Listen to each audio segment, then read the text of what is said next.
Chasing Red is a heart-touching love story about two completely different people who find something unexpected in each other.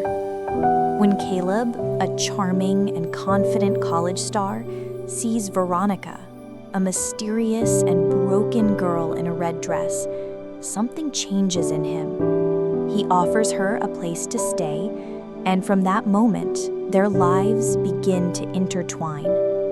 What starts as kindness turns into friendship, and slowly into a passionate love that neither of them can ignore. Chasing Red explores how love can heal, how trust can grow even from painful pasts, and how sometimes the person who saves you might also be the one who steals your heart. Chasing Red is about second chances, emotional connection, and the deep desire to be seen, loved, and accepted for who you truly are. Should I have worn something else?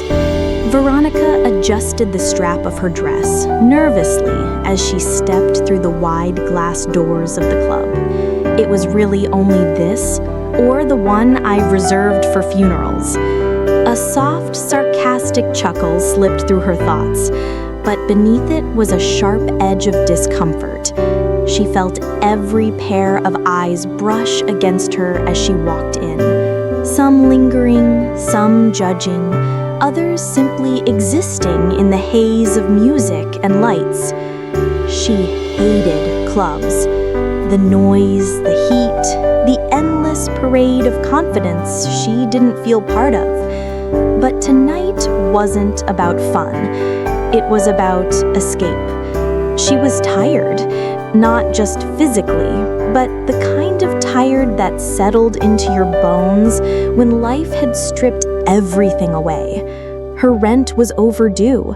Her savings were gone. Her pride? She wasn't sure it even existed anymore. But the pink dress still fit. It clung to her curves, soft and simple. Not flashy, not bold, just enough. She wasn't trying to stand out. She was just trying not to disappear. The bar glowed like a beacon at the far end. Her heels clicked against the polished floor as she moved toward it, weaving past laughter, perfume, spilled drinks, and whispers. Every step screamed, "I don't belong here." But she kept walking. She found a stool and sat down, ordering a drink she could barely afford. Not to get drunk, but just enough to silence her thoughts. Just enough to feel invisible for a while. Her fingers brushed the rim of the glass as she stared into the golden liquid. Then she felt it. A presence, warm, quiet, intense. She didn't have to look to know someone was watching her. Not in a predatory way, but like she was the only still thing in a room that wouldn't stop spinning. And then he spoke. "Pink suits you." She looked up, and there he was. Tall, magnetic, and dangerous in a way that made her heart stutter. Caleb Lockhart, the campus heartbreaker, the golden boy, the guy everyone wanted but no one ever touched in the right way. What was he doing here? What did he want from her? Veronica didn't know it yet, but that single moment, that quiet exchange in a loud room, was the beginning of something unstoppable. Not just a flirtation, not just attraction. It was the start of a fire. The kind you don't see coming until you're already burning.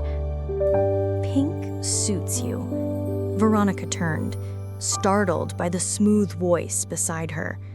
She hadn't expected anyone to talk to her, least of all him, Caleb Lockhart.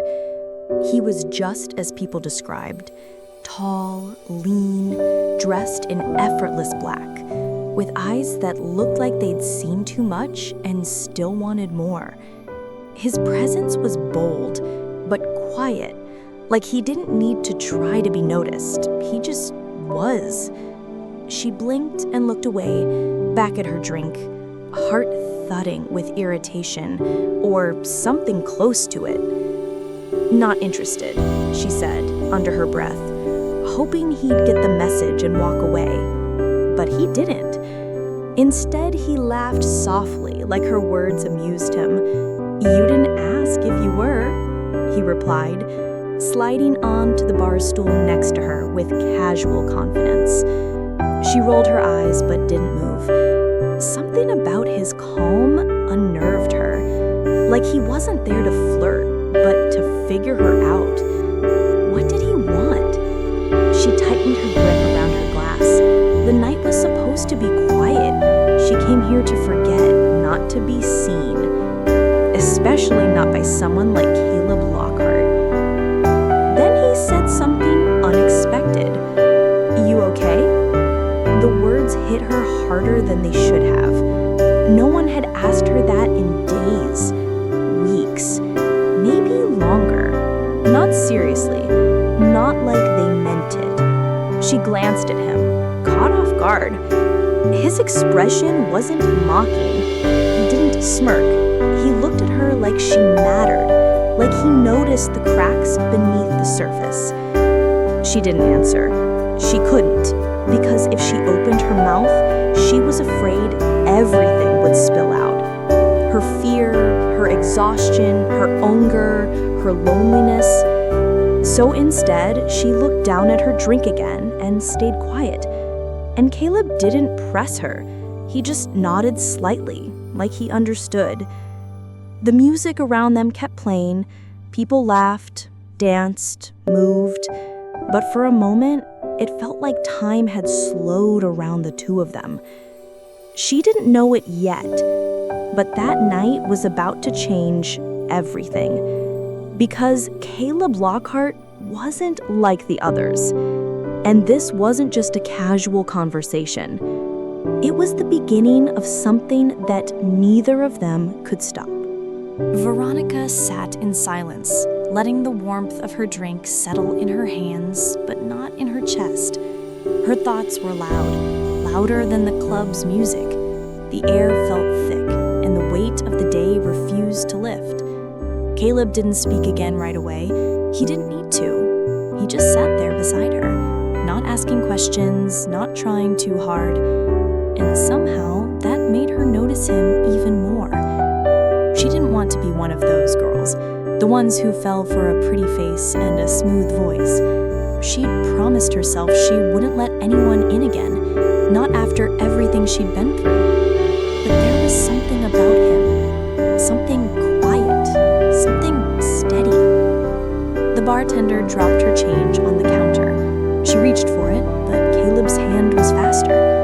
"I've got it," he said, casually. She stiffened. "No," she said sharply. "I can pay for my own drink." He didn't argue, just slid his hand back, palms up in surrender, and smiled. "All right," he said. "Didn't mean to offend you." She blinked, surprised by how easily he let it go.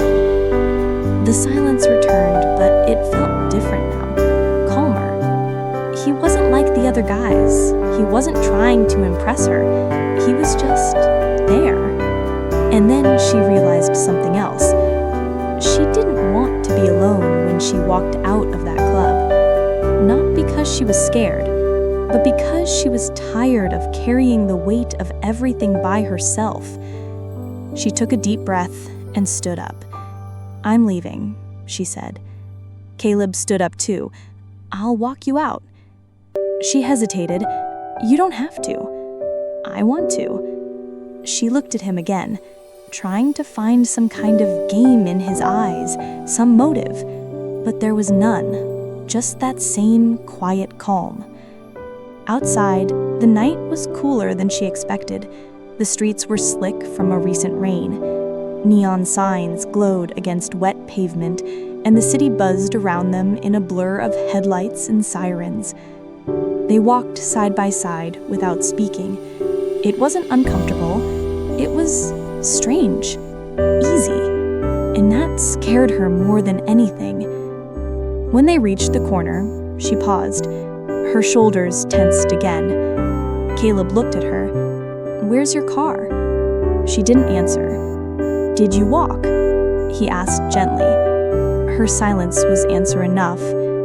He didn't push her. He simply nodded toward his black car parked down the block. "Let me give you a ride." She shook her head, stubborn.